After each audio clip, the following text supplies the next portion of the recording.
How many of y'all know where Augusta, Georgia is? What's the most famous thing in Augusta, Georgia? Beaches. Sorry, I thought they'd say Larry. Yeah, but, no. Yeah, a little small golf tournament called the Masters. Like I said, I'm just a huge Larry fan. He's one of the most greatest Americans I've ever met. His story, someone who works hard, gets in the trade, who probably wouldn't go to college or maybe in a socioeconomic situation that he was in. He lived on a really poor area of Augusta. He's also an African American in a Georgia town, which has its challenges back in the day as well. So he never made any excuses there. He never talked, it's just work hard, went the right way. But where plumbing took him, it could happen for anybody in our country. It literally could do this. And so I tried to put him out on the road and we talked because he is the great example of what could be looked up to. He's won numerous business awards in Augusta. Best Business of the Year. He's the largest plumbing company in Augusta, Georgia. One of the top plumbers in the state. He mentors an amazing number of people. Not only is he successful monetarily, which is, he'll tell you that's great, but he's successful as a person. So I wanted him to talk a little bit about his story today. So without further ado, I just want to invite Larry Jones from Augusta, Georgia, and talk to you about his life. So I'm gonna bring this over too. yeah. And I told Spencer that I would put his check in the mail after he makes a good introduction to me. I heard in this episode, my heart got kind of heavy too. I heard several words. One was click, joy, change. The warden said they found something that clicked. I heard somebody say it brought joy in my life. I think I heard you say you can go out with what you have and you can change not only yourself, but you can change the community. I was kind of walking around earlier and I think Mark came over and he introduced himself. And he says, yeah, I saw your story. He says, glad to have you. And I said this to him, I said, well, I'm here because you are important. Think about this. I don't know any of you. You don't know me. You don't know Spencer. You don't know Brian. You don't know Mark. But I think that somewhere there was a voice and there was a heartbeat that gave a passion. You're in California. I'm in Augusta, Georgia. He's in Mississippi. They're in Columbus, Georgia. Thousands of miles from one end of the nation to the other. It's because there is something providential. There's a destiny that caused us to get up at 4 o'clock in the morning, drive to an airport. He came from Illinois. They came from Columbus, Georgia. They had to drive to the airport in Atlanta to come all the way across the nation. Think about how important you are. Think about your voice, although silent. You didn't call us, but your voice and your heartbeat, your desire, your hope brought us all the way to California. What kind of sense does that make? Other than this is destiny. There is something that's here. It's almost like, I believe it's almost like you win in the lottery, but not even buying a ticket. Because after today, after you go back to your places, there'll be a different hope. There'll be a different mission because of American Plumber Stories. I was born way back, black and poor, without hope. My mother finished school in the 7th grade. My dad finished in the 2nd grade. I have 4 other siblings. I grew up in the poorest area of Augusta, Georgia. Every day that I went to school, I walked to school for miles. Here is a sign. Here is our house. There is a dead-end street.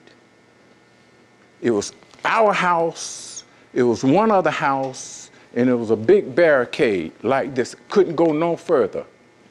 Every day that I went home, I would see this sign that said dead end.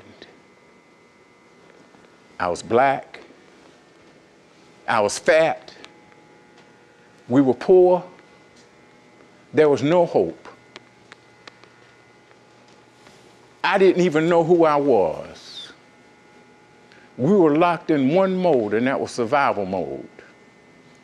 We didn't know anything else. My mother cleaned floors for a living. My dad worked at the brickyard. He was the lowest person at the brickyard. I don't know what they did, but I know that he had to walk to work every day. I could see my mom fixing his lunch and putting it in his hand, and he would come home. He was a black man, but because of the culture, he was a beaten down man. So he didn't have anything to give me. He didn't have anything to give my other siblings.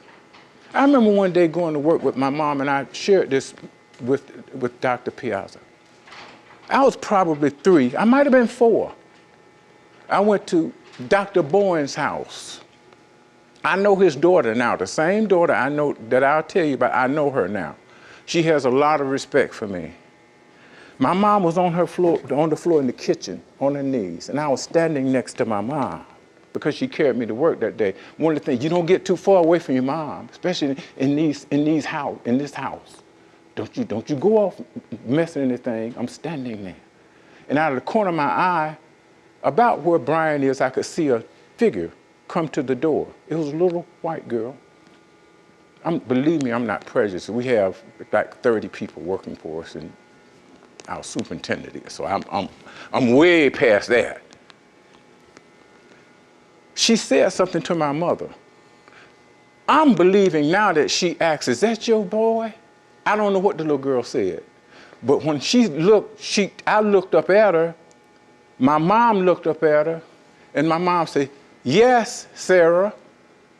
Those 2 words were like a springboard, like a diving board into my life. When she said, yes, Sarah, another figure came to the door. It was her mom. Her mom looked down at my mom and said, you don't say yes, Sarah, you say yes, ma'am, Sarah.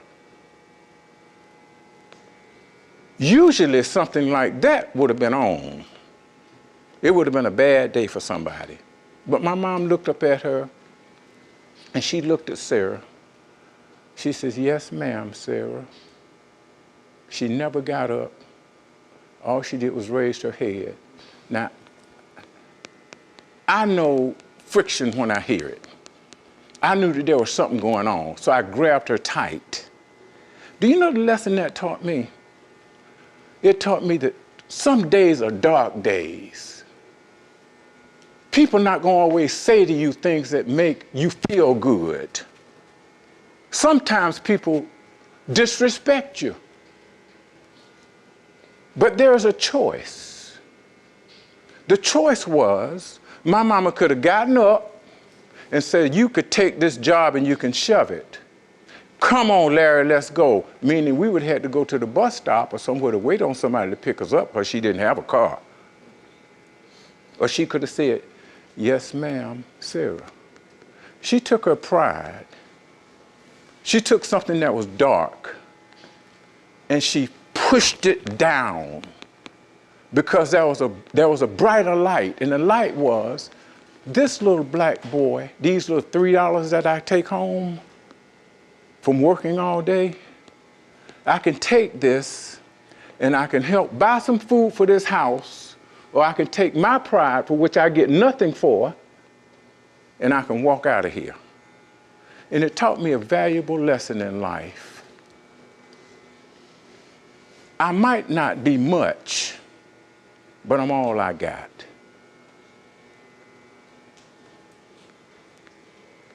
The opportunities in life are twofold. We can take the low road, which is fast and quick and easy, or we can take the high road, which means that you gotta sweat, you gotta cry, you gotta bleed, you gotta struggle, you gotta sacrifice. And I think Jorge said it best. You do it not because you want something right here. You do it because something has to click. Something has to say, I know that there's something better, but for right now, I have to do this. And the rewards follow that. It follows the attitude of not giving up. Spencer said it, I didn't know, we didn't know what cars were.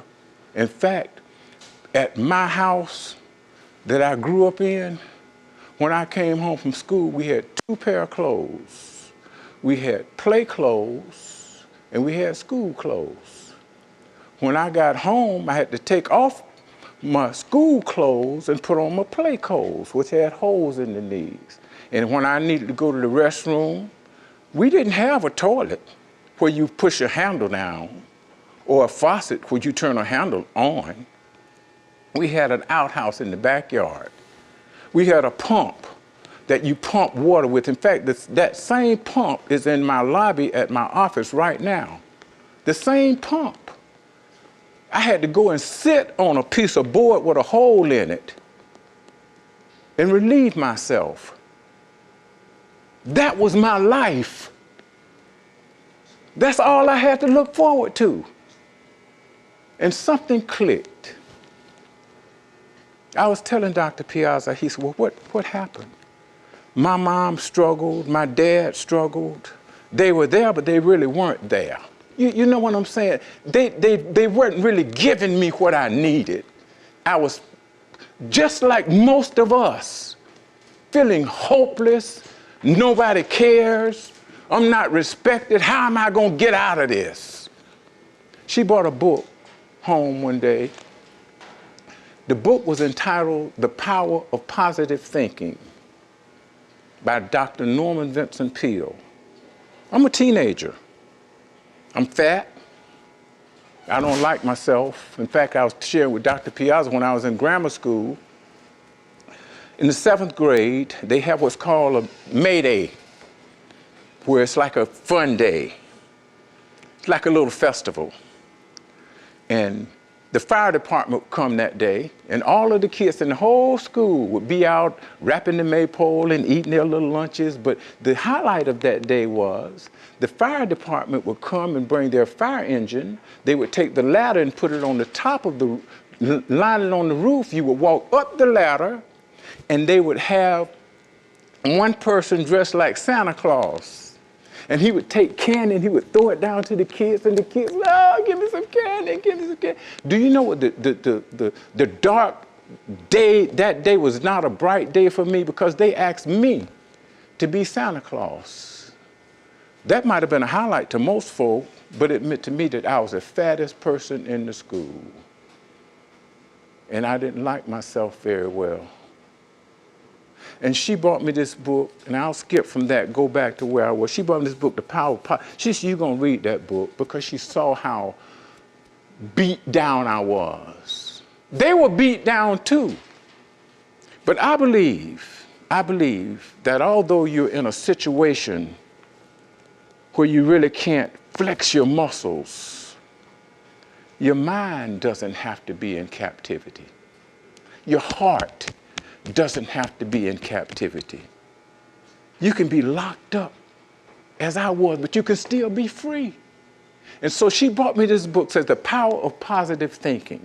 And what it said was to me, here is where it is, but here is the choice.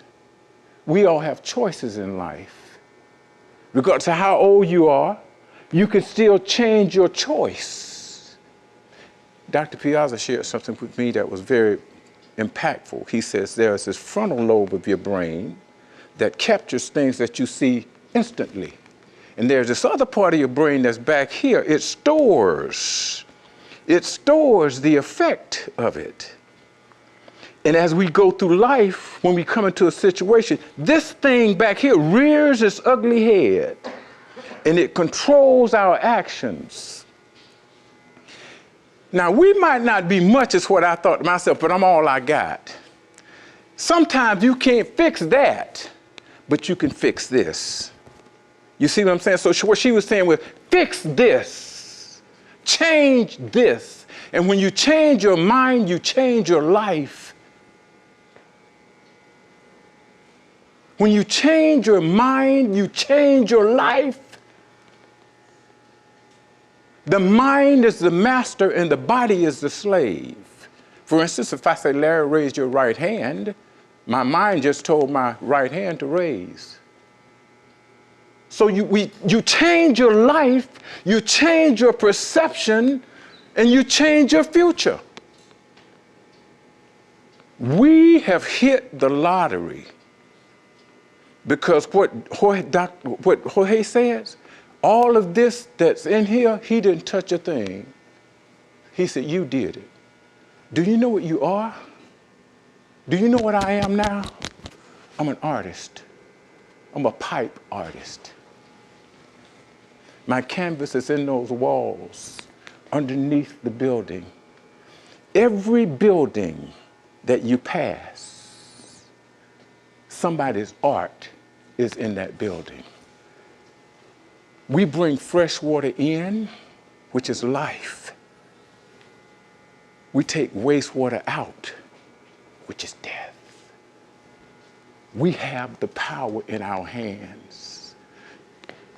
The world depends on us. That's why my company's name is Universal. I can go anywhere in the world, and if you notice, there's a pipe wrench. Inside of that pipe wrench jaw is the world. I can go anywhere in the world and bring life. They depend on me. If you have a mansion, and if you have a crowd of people in the mansion, you're having a party, you're having a ball, all of a sudden the lights go out in the kitchen. You says, well, just get an extension cord and pull it in here for the time being. Well, we don't need an electrician, we got lights. Let that same faucet blow off that kitchen sink. You're gonna call a plumber. They need us. The world needs us. We are unique. We're different. That's the click. That's what brings the joy. I'm somebody. I've been chosen to do this. And on top of that, it's being reaffirmed because there are some people that come way from the other side of the United States to come and confirm what I already believe. Think about how special you are. Just think about it. Why wouldn't you want to be the best plumber in the world? Since you're here, I played football. Do you know one of the things, I played football from grammar school to high school. They say that I was pretty good. I'm glad that I didn't go to college because I would have missed being a plumber. Do you know I played in every game, in every level. Don't let yourself have to put the time in, have to sweat, have to have sleepless nights, and not be able to go in the game and play. By that I mean, don't let this opportunity of being a plumber cause you to do it halfway. You feel what I'm saying? Be the best plumber that you can be. Whether you're living, dead, or unborn, nobody could do it better than me, and that's the way I feel. And when you grab hold to that feeling, something clicks. And do you know what else happens? You don't wake up in the morning, as I shared with Dr. Piazza, you don't wake up in the morning and say, oh my goodness, I got to go to work today. I got to get up and go to work. Do you know what I say when I get out of bed? I get to work. I get to go to work today. So you take the O away from the G and the T, take the O out and put an I in there. Say, I get to go to work today. What am I going to learn today? What am I going to change today? Because we have the power in our hands to do it, you know. I'm not boasting. Spencer tells me to say this, and I just say it because he tells me to say it. I got like 9 cars. I'm talking about some nice cars. I'm not talking about no junk. I got a vintage 1993 Porsche Carrera 911. This thing is sharp. I just got rid of a Ferrari. I got muscle cars. I got a Harley Davidson motorcycle. It's one of the few that was made. I can't even ride a motorcycle. What kind of sense does that make?